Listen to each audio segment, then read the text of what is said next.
علیہ السلام سے آتے ہی کہنے لگا السلام علیکم کے بعد کہنے لگا یا رسول اللہ صلی اللہ تعالی علیہ وسلم بتائیے قیامت والے دن بندوں کا حساب کون لے گا؟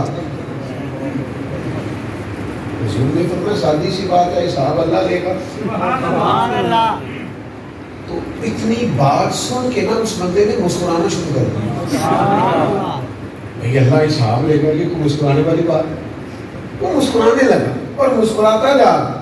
حضور فرمانے لگے تجھے کیا ہوا؟ کہنے لگا جی پھر خیر ہے اگر اللہ نے حساب لے گا۔ کیا مطلب؟ فرمانے لگے وہ بڑا کریم ہے اور کریم جب غالب آتا ہے تو معاف کر دیا کرتا ہے، معاف کر دینا ہے، اس نے کرم کر دے خیر ہو جائے گی۔ وہ کریم ہے نا، کریم غالب آتا ہے تو کرم کرتا ہے۔ بندہ چلا گیا بات کر کے، کریم کیا فرمانے لگے، میرے کریم محبوب فرمانے لگے بندہ سادہ تھا، بات بڑی اعلیٰ کر دیا۔ کیا بات کر دیا، کتنا اس کا اپنے رب کی ذات پر بھروسہ ہے، خوشی بات ہے، خوشی۔ میرے دوست اپنی زندگی میں کبھی مایوسیاں ڈسکس نہ کرو، ہر وقت دکھوں کو لے کے نہ بیٹھو، ہر وقت پریشانیاں ڈسکس نہ کرو۔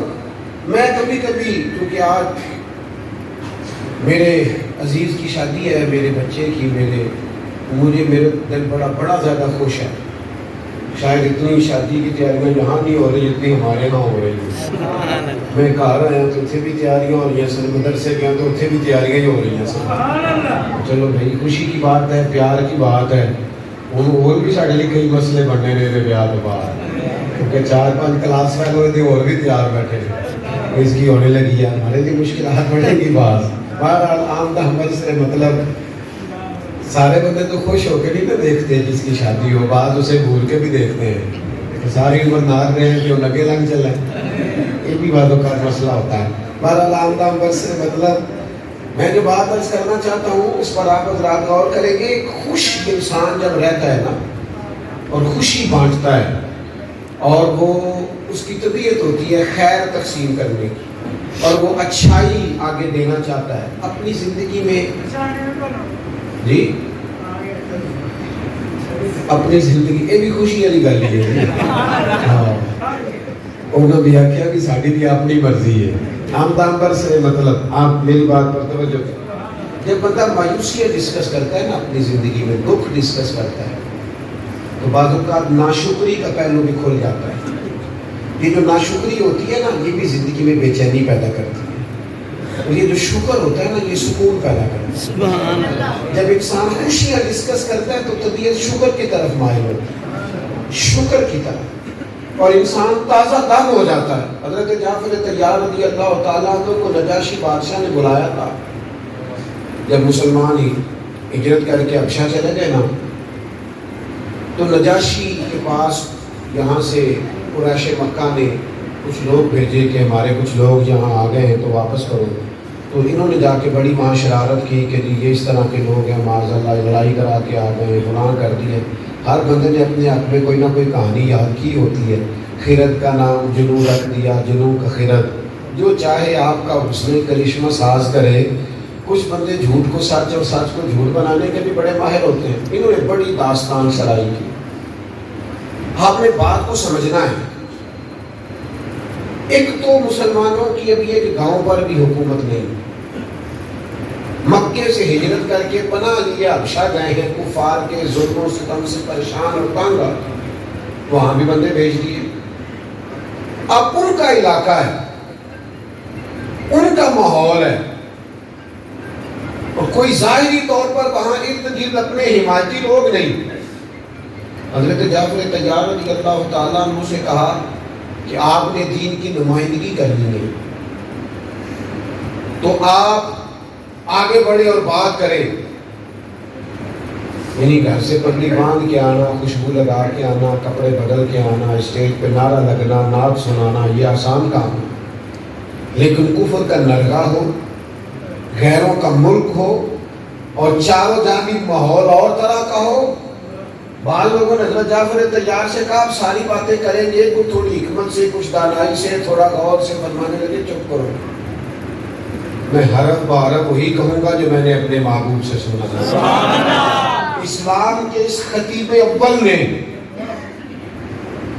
اولین خطبہ میں سے اس شخص نے نجاشی کے دربار میں کھڑے ہو کے جو حضور کی بات پڑھی ہے نا، جو نبی پاک کا تذکرہ کیا ہے نا، وہ کبھی پڑھے نا تو یار اس ماحول کے اندر جب سارے غیر ہوں، حضرت جعفر کہنے لگے بادشاہ ہم تو ایک دوسرے کو گھوٹتے تھے، ظلم کرتے تھے، گلے کاٹتے تھے، لوگوں کو خریدتے بیچتے تھے، باقی تو کوئی کہیں دور رہ گیا جس معاشرے میں ماں کا بھی ادب نہ ہو، باپ کا بھی احترام نہ ہو۔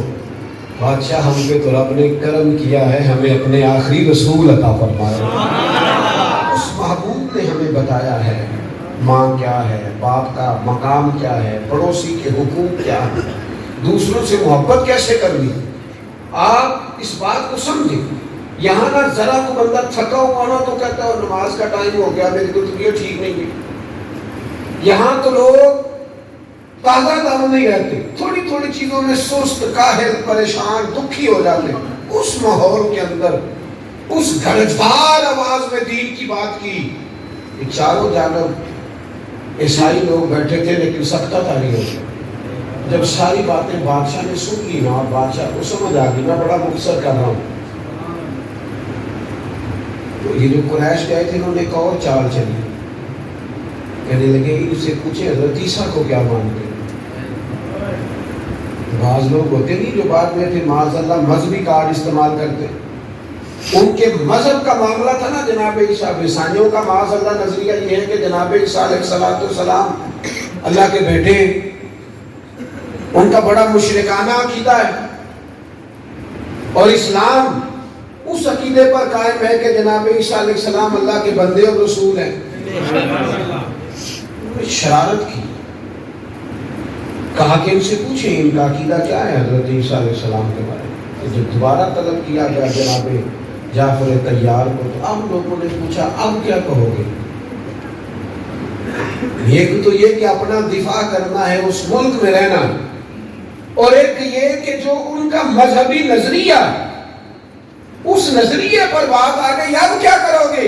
یہ تازہ دم لوگوں کا کام ہے، یہ تازہ دم لوگوں کا کام ہے جو ڈری سہمی اور پریشان باتیں نہیں کرتے۔ یہ تازہ دم لوگ ہوتے ہیں جن کے مزاجوں کے اندر کبھی کمزوریاں نہیں آتی۔ نکاح کا کیا نظریہ ہے؟ حضرت جعفر طیار کہنے لگے ہمارا نظریہ یہ ہے کہ حضرت عیسیٰ، چونکہ وہ تو اللہ کا بیٹا مانتے تھے معاذ اللہ، اور وہاں جتنے لوگ بیٹھے تھے بڑے بڑے ان کے مذہبی رہنما بھی تھے۔ میں کئی دفعہ کہہ چکا ہوں، پھر کہتا ہوں ہمارے ملک میں بھی لوگ عیسائیوں کی بات کرتے ہیں، ماڑا سائیوں میں تو مسئلہ پوچھتے ہیں عیسائیاں کھانا جائے تھے، میں کہنا ہوں نا کہ امریکہ کا صدر آئے وہ کیوں نہیں پوچھتے، وہ نہیں عیسائی ہے، اس کے بارے میں کیوں مسئلہ نہیں پوچھتے؟ تب بھی پوچھا کرو، تب تو کئی سرکاری درباری مولوی بھی بیچ بیٹھے ہوتے، اس وقت تمہیں مسئلے نہیں یاد آتے؟ کیا تقسیم کر لیا اپنی مرضی کی؟ سنو اور یاد رکھو آپ کا کیا عقیدہ ہے جناب عیسیٰ کے بارے میں۔ حضرت جعفر طیار کہنے لگے ہمارا عقیدہ وہی ہے جو مدینے والے رسول نے ہمیں بتایا صلی اللہ علیہ وسلم۔ اب وہ بگلے بجا رہے تھے قریش، اور ان کے مذہبی پیشواؤں کو اشارے کر رہے تھے، دیکھنا بات ہوگی، دیکھنا آپ بتائیں کیا عقیدہ آپ کو بتایا محبوب پاک علیہ السلام نے۔ تو حضرت جعفر کہنے لگے حضور نے ہمیں بتایا ہے کہ عیسیٰ علیہ السلام اللہ کے بندے اور رسول ہیں جو کواری پاک مریم کے بطن سے بغیر باپ کے اللہ کی قدرت سے پیدا ہوئے۔ سبحان اللہ۔ اب وہ ظاہر ہے ارد گرد سارے لوگ بیٹھے تھے، ان کے اپنے وہ ماحول گڑبڑ ہو گیا، حالات اور ہو گئے، لیکن حضرت جعفر طیار پورے راضی ہوئے۔ سبحان اللہ۔ نوجوانوں، جتنا بندہ مطمئن سچ بول کے ہوتا ہے، جھوٹ کھٹکتا بے چین کرتا، سچ بول کے جو اللہ اطمینان قلبی دیتا ہے نا، باطنی توانائی صرف سچ اور دیانت میں، کسی اور جگہ نہیں۔ وقتی طور پر ہو سکتا ہے چند لوگوں کو آپ کی بات کھٹ کے لیکن ٹھیک ہو جائے گی، سچ میں ایک اطمینان ہوتا ہے، طاقت ہوتی ہے۔ جب حضرت جعفر نے بات کر دی تو وہاں ماحول بڑا گڑبڑ ہو گیا، اب ان کے مذہبی رہنما کام کھڑے ہو گئے، کہنے لگے یہ تو بالکل ہمارے عقیدے پہ چوٹ ہے۔ بادشاہ بڑا سیانہ تھا، تورات انجیل کو پڑھنے والا تھا، اس نے زمین سے ایک تنکا اٹھایا، اٹھا کے کہنے لگا سنو بھائی، جو جناب جعفر طیار نے بیان کیا ہے نا جناب عیسیٰ علیہ السلام، اس سے ایک تنکا نہ زیادہ ہے نہ کم ہے۔ یہی آسمانی کتابوں میں لکھا ہے، یہی حق اور یہی سچ ہے۔ وہ جو گھبرائے لوگ اندر آ رہے تھے نا، انہیں جناب سیدنا جعفر طیار کی تازگی نے تازہ دم کر دیا۔ وہاں سارا ماحول خوشگوار ہو، آپ اگر تازہ رہتے ہیں، مطمئن رہتے ہیں، آپ کی طبیعت اگر خیر والی رہتی ہے تو آپ خیر بانٹتے ہیں۔ یہ ہمارے یہاں نا کچھ لوگ بیچارے ان کے گھروں میں بے سکونی اس لیے ہوتی ہے کہ باہر کی ساری ٹینشنیں گھر لے آتے ہیں، چھوڑ کے باہر جو ہو گیا گھر تازہ رمائیں، بچوں کے ساتھ کھیلیں، پیار کریں۔ پریشانیاں تو رہتی ہیں، آپ اپنی اولاد کو وقت دیں، ان کے ساتھ وقت گزاریں۔ آپ پریشانی جب ہر وقت آپ کے ذہن میں رہتی ہے، خوشی نہیں ہوتی۔ اپنی زندگی میں خوش ہونا سیکھیں۔ آپ خاص نعمتوں پر اللہ نے جو عطا کی ہے، خاص انعامات، ان پر تو روز غور کریں، اور جو چھوٹی چھوٹی چیزیں انہیں بھی ہر وقت ذہن میں رکھنے کی کوشش کریں۔ میں آپ سے عرض کروں، میں کبھی کبھی کہتا ہوں دوستوں سے بڑے ذوق کے